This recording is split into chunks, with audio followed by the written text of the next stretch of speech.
Welcome to another episode of Dad's Rules with Kevin Belzer. And today, no special guest. It's going to be a solo episode with just me, because that's what a solo episode means. Just one person. Yeah, Dad's Rules with Kevin Belzer with just Kevin Belzer. All right, now that we got that out of the way. So it's been a busy last few weeks. I went over it a few episodes ago when I was talking about conferences and specifically business conferences. I made a pact to myself at the beginning of the year that I would not be going to any business conferences unless I could deem that I could get value out of them in stuff that I would actually implement into my business and into my life. What I'd found is that I was going to anywhere from 6 to 12 conferences in a year and not feeling like I was implementing enough out of them. And they do take a lot of time because some of these conferences, they're not just a few hour conference. They're can be anywhere from a half a day, full day, all the way up to 3, 4 days. I saw one here recently advertised that it's 4 days. I looked at it and I said, no, thank you. I cannot pull away for 4 days for a conference.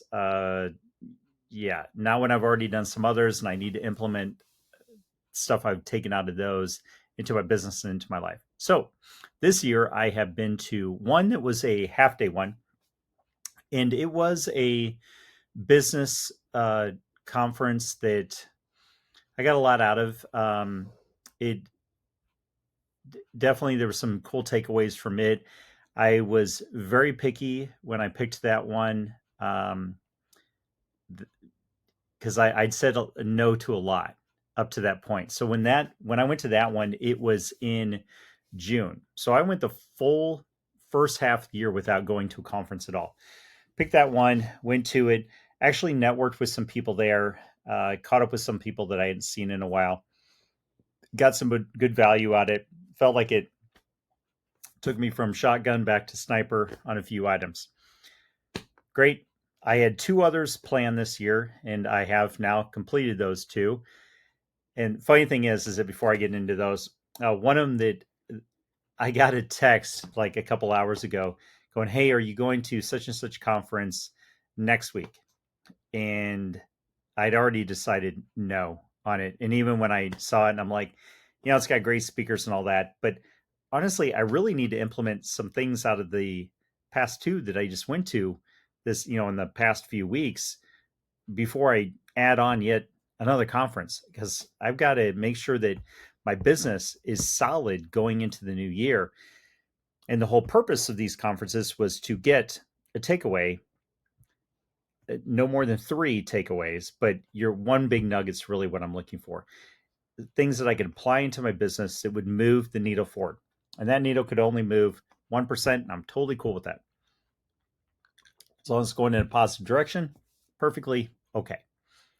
So the first conference I went to, I did take something out of it. It was a HomeSmart conference, and that one was a couple weeks ago, and it was a Monday night. So it was just one meeting that Monday night. It's only there a few hours. It was a special meeting. You had to be in the top 250 agents in the country for HomeSmart. HomeSmart is in your 48 or 49 states. And to be invited to that particular talk on Monday night, you had to be in the top 250.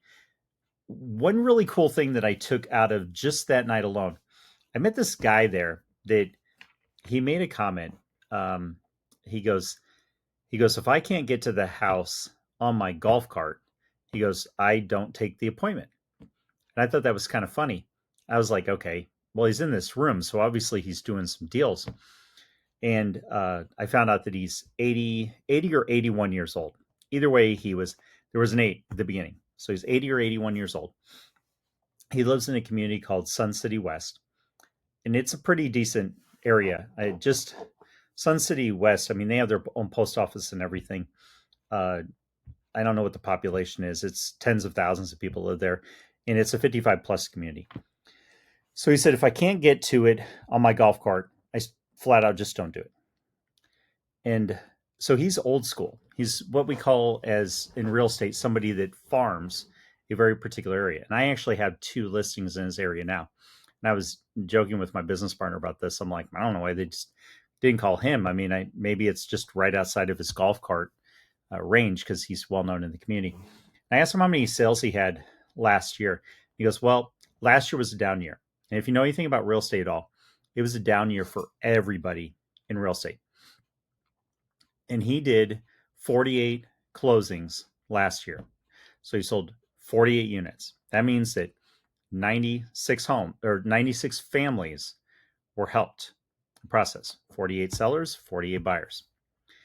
And he said it was a down year for him. And it really got me thinking because, I have been shrinking the area down that I do. And it got me thinking about maybe I need to shrink it down a little bit more because there was a couple areas that I actually removed from where I'll work this in the past 2 years because I'm like, it just makes no sense to add these. Actually, it was 3 towns that I took out because our county is ridiculously huge. And some of these towns can take an hour and a half from my house to get to. So it just gets kind of where it's like, this is too far. So anyway, that was something that I took out of it. It's like, I could take some value out of that and go, okay, there's my nugget day one. Kind of. I mean, it's kind of a nugget, but what I was looking for is something else that I could add to sellers specifically, because I traditionally work with a lot of sellers.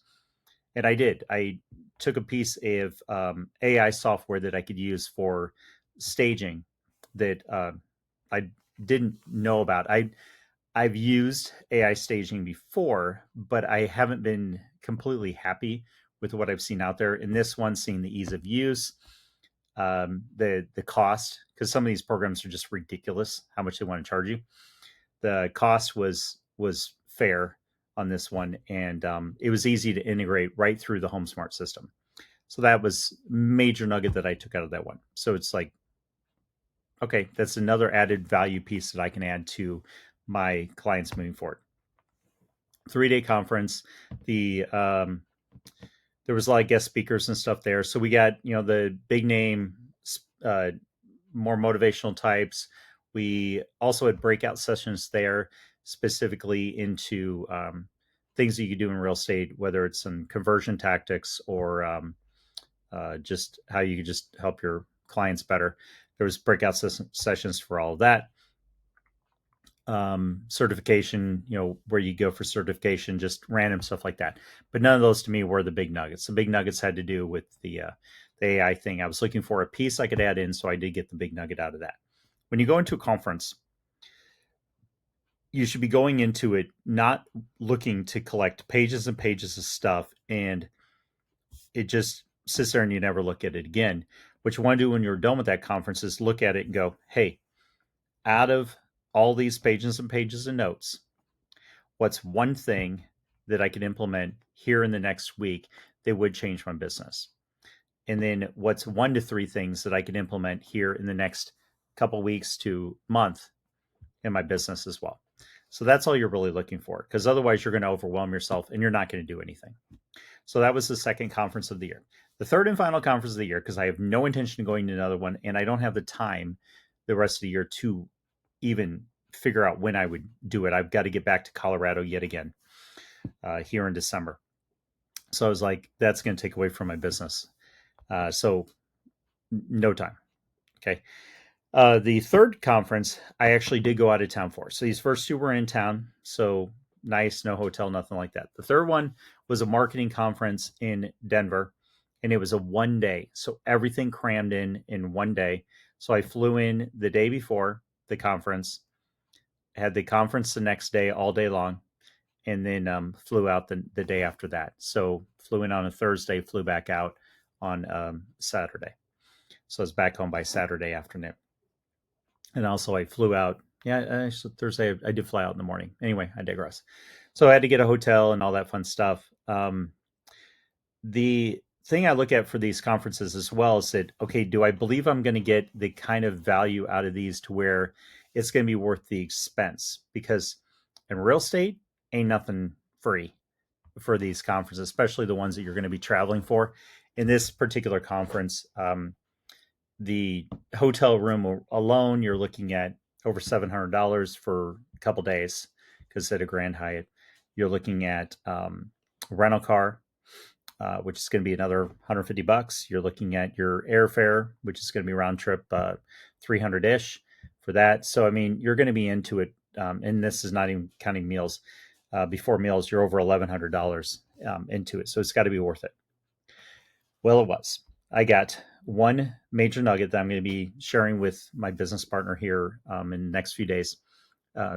See, 2 days after this airs, I'll be sharing with him that I think will very much help us going into the next year and greatly improve our bottom line and improve uh, our value adds as far as what we can do for our clients and make it more clear. Because what I did is I met a agent there that went over his scripting for this thing, and then afterwards, I reached out to him and he shared me exactly how he presents and everything. So I have that to share with my clients. So that was the nugget. And flat is it's funny. It's like my business coach. He asked me. He goes, "Did you get anything out of it that you can implement into your business?" And I said, "Yes, this." And it doesn't matter if there's anything else. This made the whole trip because just this one nugget, I'll make it back. First client I work with. So yeah, so that's my 3 conferences for the year. But anyway, I wanted to recap that now that we're through all 3. And then also while I was there, we're gonna go off on a little bit here. A few little housekeeping things I want to throw into this episode as well, because I don't want this just to be a 12-minute we're done episode. Because I don't know if you've noticed in the last month or so, these episodes have started to get a little bit longer because I'm like, I want to try to add more value to everybody out there.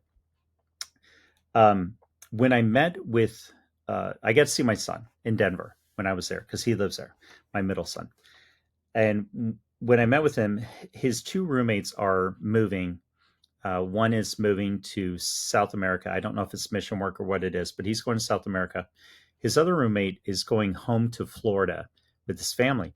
And so I saw his roommate when I was there, and he made this comment. So I just want to bring up what I said to him and see if you guys agree or disagree. But when I spoke to him, I said, so I hear you're going back to Florida, and he goes, yeah. Denver's been a failure for me, and I really have no choice. I've failed, and I have to go home. And it like hit me. I said to him, I go, you haven't failed. You just have to reset. I'm like, dude, you're 22, 23 years old. You can't fail like forever at 22 or 23 years old. You have too much life left. So it's like it's only a failure and you're just done if you quit. So it's like I go, you need to look at this as that you're going home and you're resetting because Denver didn't work out. But that doesn't mean that when you move out the next time that it'll be a failure as well. It's just that this Denver experiment just didn't work for you. And those of you who don't know, Denver's freaking expensive to live in because it's like my son with what he makes, and he's a mechanic and he's doing certifications. And as he gets more certifications, he'll make more money and bonuses and all that fun stuff. But like talking to him and seeing how expensive apartments are and just life in general there, it just blows my mind. I'm like, how is anybody making it when they're young? And the reality is a lot of them aren't. They're like in his house, there's 3 roommates total. And the 2 people that he knows that he moved to Denver with are moving away. So now he's going to have to venture out, get an apartment on his own and, try it on his own, which he wants to keep trying it on his own. And kudos to him. It's like I've always left the door open that, hey, you can always come home and reset. And I said, there's no harm, no foul in doing that. It's sometimes you go one place and it's not going to work and you need to go somewhere else. Cause I go look at our life. It's, we bounced around Illinois, we bounced around Indiana. Next thing you know, we're in Arizona, and that's where success took off. I said, sometimes it's just going to be, you're going to find the right location, the right job avenue and stuff like that. So I told him, I said, look, if I was you, I'd take the next year to just fine tune on getting your certifications for mechanic, because unlike the 15,000 people that just got notice that they're being terminated from Amazon corporate level, I go, the world's always going to need mechanics. They're always going to need tradespeople. You're in the right career field. So it's not like you've really got much to concern yourself as far as that's concerned, because even if all the cars become electric, they still have to be worked on. They still need brakes. They still need tires. So there's always going to be work in the mechanic field. And same thing with any trade. If you're in roofs, roofs go bad. You're in ACs, ACs go bad. Windows need replaced. Electrical work needs done. Pipes break. I mean, anything with the trades, it's like, I think moving forward the next 10, 15 years, it's like, yeah, you can go ahead and get your sociology degree or your French literature studies degree. Uh, yeah, you can go become a teacher. There's nothing wrong with teaching the next generation. But as far as if you're looking for that job that's going to pay you six figures and stuff the next 15, 20 years, it's going to be in the trades. It's just the writing's on the wall. We have a trade shortage across the country. That's my little rant as far as that's concerned. A couple other things since I'm solo is that I wanted to go over some books I've been reading as well as some music that I've been listening to. So just finished this first book here, Winning at Sales. So this is a group book that we're reading, and it's how to get so good people say thank you for letting them buy. So this book is, like I said, it's a group book that we're reading, and it puts the customers, it puts it centered focus on them of how to move them along in the process and show them that what you have to offer is of value to the client. The next book I read, this was a very, very interesting find for me. I actually found this book at Goodwill, and I could not pass it up just by the cover, what it said on the cover alone. So this is called Red Flags, and it says how to spot frenemies, underminers, and toxic people in your life. And it's written by, let me put that on the screen there. It's written by Wendy L. Patrick, PhD. She is she's an attorney. She was a prosecutor. She was for the defendant at one time in her career, so she's actually done both sides. But main focus of her career, she was a prosecutor, and I believe it was out in San Diego that she did this. But this is all about how to read people. There's like common one would be to read sociopaths, psychopaths, narcissistic people, and it's like, I mean, the funny thing is that when you read the book, you're like, man, is like everybody this? Yes, but that doesn't mean everybody uses those things for evil. Uh, because he does talk about how you could have a narcissistic personality, but however she gives examples how you could use it for good in the world and not for world domination or killing people or whatever. So she does go over that, and then she does spend like the whole last chapter is going about the green flags of people that have these, but yet they actually are good people, and how they use these skills, because yeah, good or bad is just their skills, how they use those, and but use them for good.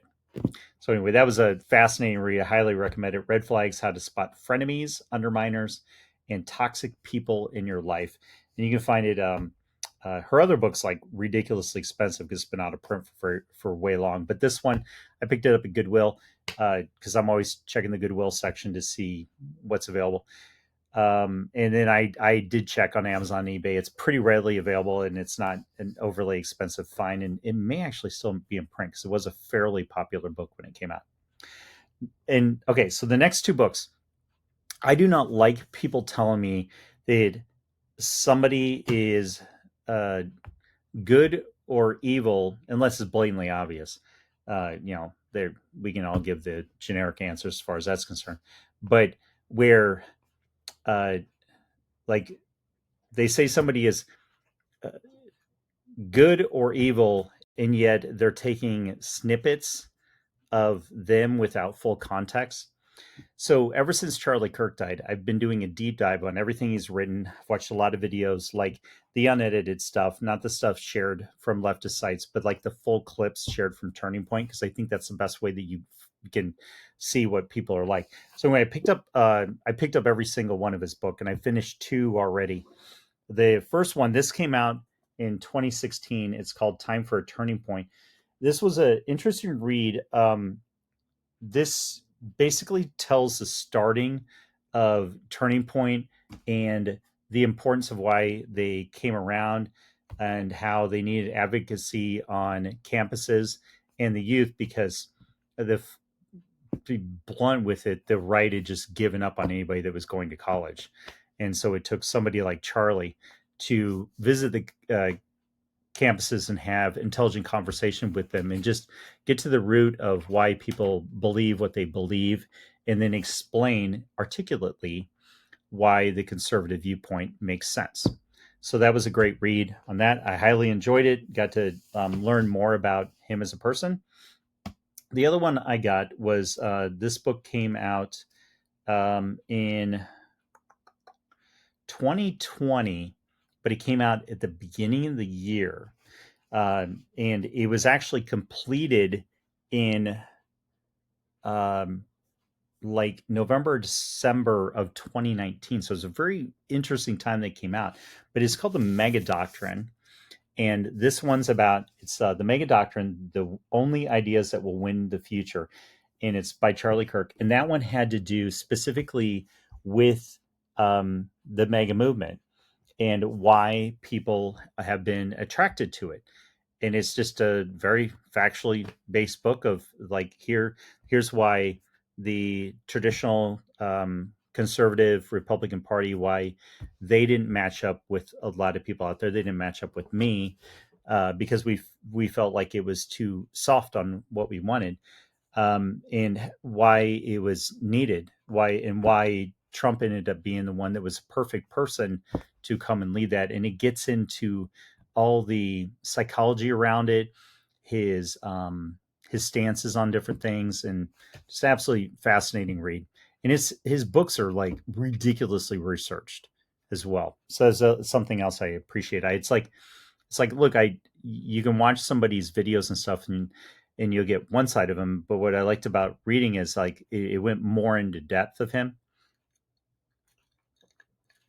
I came out with even more respect for Charlie Kirk after reading those. So those are the four that I finished, and right now I'm partially through the next four books. I read I read four books at a time. What I do is I read a minimum of 10 pages per day per book. So it's 40 pages total per day in nonfiction. And then I also read fiction.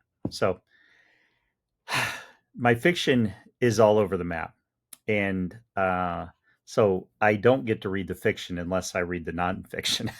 So it's like you have to have the here's your reading assignment, like school, because you should always be learning. And then here's your reward, I guess. I mean, I love reading these, so it's like I don't know. It's like to me, it's just like bonus reading at that point. My fiction reading is like it's all over. It's anything from could be espionage, mystery, thrillers, police procedurals to romance. I mean, I am like legit all over the map. And I just completed a whole series by somebody, and I told my wife because I'd bought it. I said I complained pretty much the whole way through it because it was so poorly edited the whole way through. And I get it if there's like a spelling error or like some minor things. You're going to see that in any book because even the Simon and Schuster one that has heavy editing on it and has editors assigned to it to catch everything, they're going to miss something. But these were so bad. Like you could be partway down a page where there's say a conversation between Kevin and Helen, and Kevin and Helen are talking, and all of a sudden there's Jake, and then it's back to Helen, and then back to Kevin. Well, there was no Jake. It's just it wasn't edited or proofread enough to realize that oh, you put Jake there when it should have been Kevin. That's how bad it was, and it was like that, like all over the place, and like in one of the actually in two separate books, they told this storyline, and then the next chapter told the storyline again, but in a different setting. And you're like, oh my gosh, they wrote two different possibilities and forgot to take one of the possibilities out and leave the other one in. Because I'm like, reading, I'm like, this is so freaking confusing. Everybody already knows this. What are we doing here? Why are all the conversations the same, but just in a different location? Yeah. And it was two freaking books that it did that in. I'm like, absolutely crazy. And then the other thing that I was noticing is that they weren't, the stories weren't drawn out enough as well. Like there was one I read, it was like 70 some pages. So it was in essence a short story, but it's like, I told my wife, I'm like, this should have been like 140, 150, and they should have filled the story out and let it breathe. And yeah. And since I'm in the process of working on writing a couple romance novels, yeah, no, whatever. I like Hallmark, so sue me. That's what I'm working on writing. But anyway, I'm researching by reading a lot of other authors out there and seeing what styles and stuff that I like and don't like. And yeah, that one didn't like, but I read all 12 of them, knocked them out in like 10 days. Because most of them were short stories, stuff like that. But anyway, lastly, and then we'll get going. I've been listening to a ton of music. So while I'm sitting here reading, there's always music playing in the background. So I want to show you a stack. That one, right? How can I do this?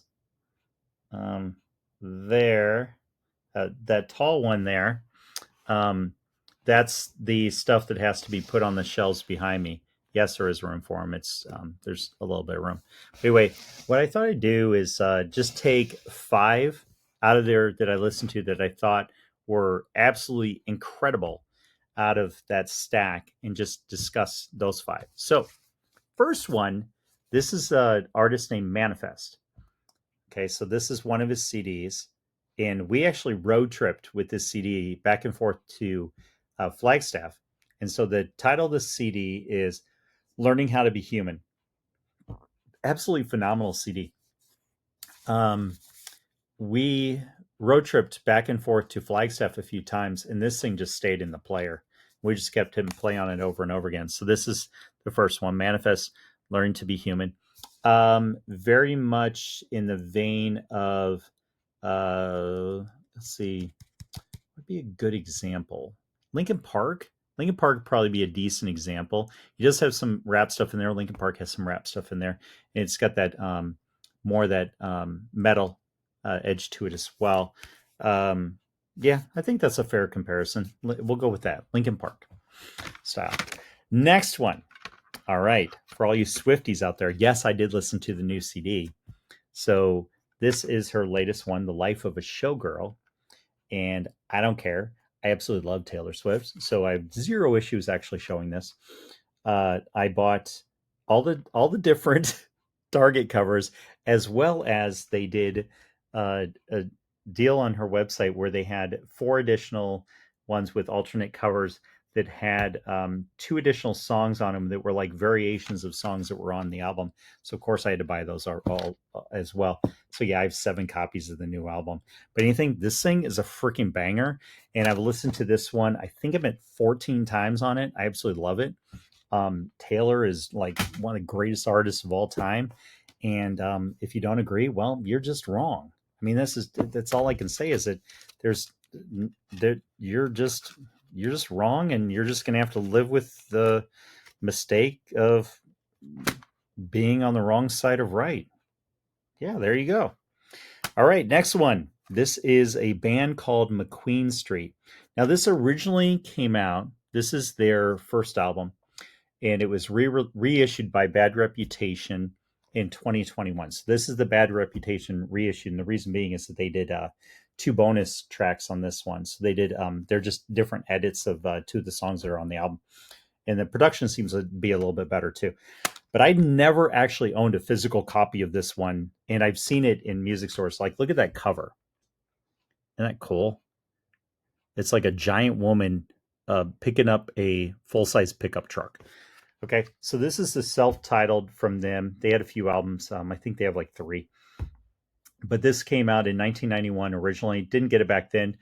Oh my gosh, this thing, it's like if it would have come out a few years prior, would have been huge because this music was like, imagine all the, um, for lack of a better term, some pop metal, hair metal that was coming out in the 80s. This would have fit right in. The songs were there, the voice was there, the solos were there. It was just freaking insane how great of an album that was. Next one is this came out earlier this year, but I finally picked it up. This is Youngblood's album called Idols, and it is so well produced, and the way the songs flow, telling their story all the way through, it just, my gosh, this album, Youngblood Idols, this album flat out blew me away. I didn't know what to expect out of it. I'd seen some clips of him and whatnot, and I'm not afraid of new music. It's like you look at the collection on the wall, that's everything from the 60s all the way through today. I just love music in general. But this thing is like so melodic, so catchy. There's not a snooze song on the whole album. It's banger after banger.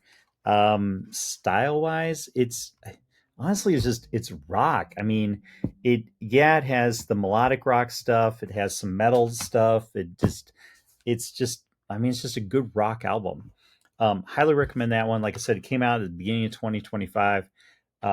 Really good one. I have on order the new one that he did with Aerosmith as well. So I'm not even sure when that comes out. I pre-order so much stuff. Last one.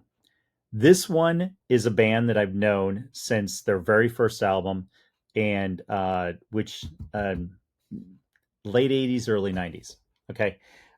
Band's called Babylon AD. This is on Kivel Records. This album, what I like about it is that there are bands that have been around for, like, I mean, you go back that far, you're looking at, geez, 35 years ago. There are bands from back then still putting out new music. I mean, heck, there's bands from the early 70s like Blue Oyster Cult that had a new album come out last year. So there's bands putting out new music 50 years later. But a lot of times it's like there's just not there's not the songs. It's like it's not they're bad, but they're not there's nothing memorable. Well, this one, oh my gosh. This album is it's it's it's sequenced correctly, so it hits you right away with a rocker. It's got the ballads, it's got the mid tempos, the fast tempos. It just has everything, and you listen to it and you go, oh my gosh, here's a band from 35 years ago that's still putting out quality music to this day. So I highly recommend that you pick up this album. This is Babylon AD, When the World Stops. That's the song that it starts with too, that starts the whole album. But my gosh, it just flat out blew me away. And I was like, I personally know John Kivel from Kivel Records, and I'm like, he doesn't put out anything if it's not good. But it's like, man, this was like next level. How quality was, production's top notch, solos are there, the songs are there, the lyrics are there, the variety in the songs as well. So it's not like the same song over and over again. It's like it mixes up and it just flows. And it's like, yeah. So it's been set aside. Because the funny thing is that you see the stack. Well, it was actually sitting right there. And the reason it's sitting right there is because it's going to the car and it's going to get some road trip time on it, probably in December when I go back up to Denver, because I have to take my vehicle back up there. And it's going to get some road trip time at that point because I'm like, man, it is driving music. And there's so many artists and stuff to where it's like, yeah, I like it. I like to listen to it, but it's not driving music because I don't want to fall asleep on a 12-hour drive. I need stuff that like rocks and like, sing along to and stuff like that. And that you definitely can. So highly recommend that. Recommend the other ones I did. Recommend all 4 books that I just finished. There wasn't a bad one in the batch. So yeah. we're going to wrap up the episode there. We're running at the 35-minute mark. That's plenty for this. We have a bunch of cool stuff planned for upcoming episodes. It's just that I was well, I wasn't around. I was out of town. So we didn't end up having time for my wife and I to coordinate to sit down. We've got some cool topics to go over. We just did on marriage and divorce. We're going to do some others. I'm going to call it the On series, to where they're going to be two different topics that we're going to make them fit together into one episode. So I hope you all look forward to that one. We got a lot of good response on marriage and divorce episodes, so hoping that you see value in the other ones coming forward. But every now and then I do like to do these solo episodes. It gets me an opportunity just to talk to myself and go over whatever nonsense is floating around in the brain. So I hope you enjoyed it. If you like the show, like, share, comment, leave feedback. It's all appreciated. Until next time, go out and be the kick-ass adult I know you all can be.